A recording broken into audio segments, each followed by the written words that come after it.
Please invite our high school Democrats chair, Brock Doemel.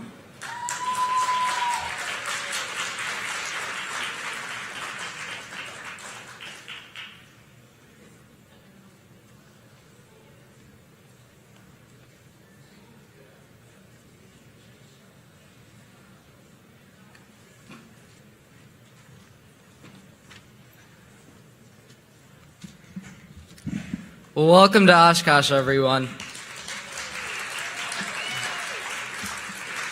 My name is Brock Doemel. I was born and raised in this beautiful city, and I am proud to serve as the state chairman of the High School Democrats of Wisconsin.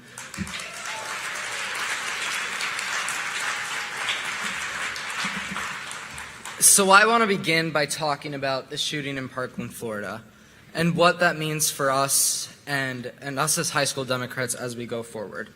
So Parkland, Florida, that incident on Valentine's Day left 17 students and teachers dead.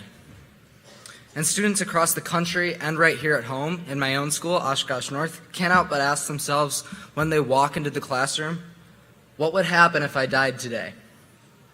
What if I never lived to see my 18th birthday?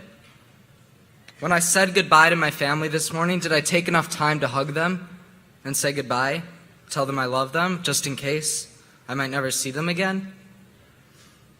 For many kids, the question isn't, will a shooting happen at my school? It's, when will this happen at my school? Every September at Oshkosh North High School, there's a day where classes are cut short so that we can have an hour-long homeroom to practice barricading our doors in the event of an active shooter. An entire hour out of our day. Classes are cut short, 8 minutes off of each class to practice barricading the door. We don't spend that much time on tornado drills. It's a scary new reality, folks. It's a scary new reality that congressional Republicans ignore while they continue to fill their campaign war chest with blood-soaked checks from the NRA.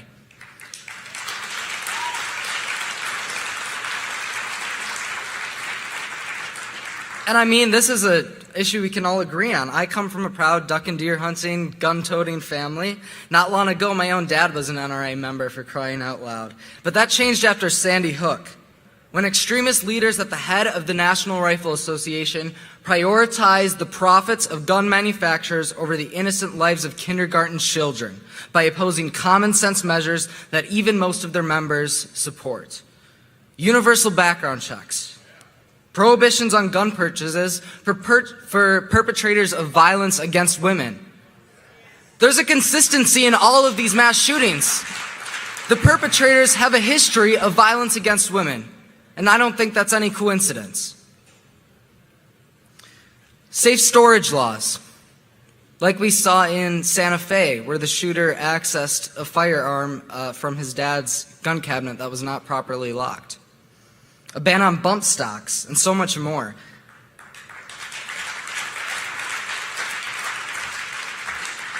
If my own father, grandfather, and all of my crazy Republican uncles around the dinner table during gun hunting season can agree with those measures, why can't the NRA? I mean, the only answer I can come up with, it's the money.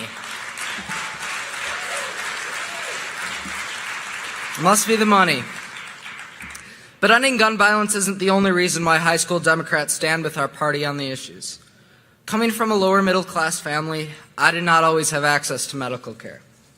I remember being in grade school and my parents not taking me to the doctor when I was sick because they couldn't afford the exorbitant out-of-pocket costs that came with our family's junk insurance plan. After President Obama signed the Affordable Care Act into law, our situation changed immensely and for the better. Almost exactly a month after the 2016 election, I started to feel a sharp, mild pain in my chest.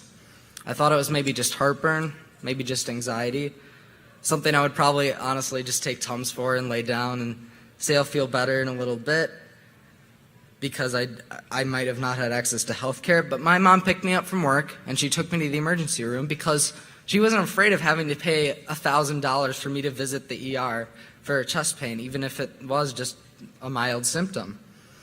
And it turned out I was diagnosed with an infection on and around my heart, and I ended up spending over a week at the Children's Hospital Milwaukee in ICU.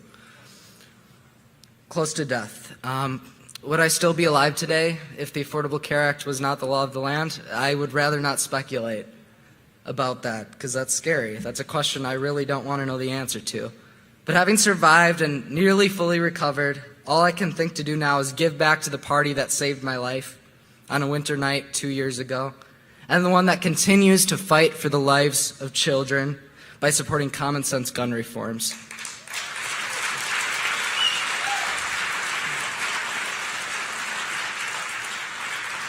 The High School Democrats of Wisconsin, and I see them right there. Can you all stand up? We are more energized and organized than ever to support our candidates. We're going to knock doors. We're going to make phone calls. But guys, our organization would not run without the support of the DPW, without the support of everyone in this room. So from the bottom of my heart, thank you so much for your support in our mission. And we look forward to working with all of you. High School Dems rule. So thank you, everyone.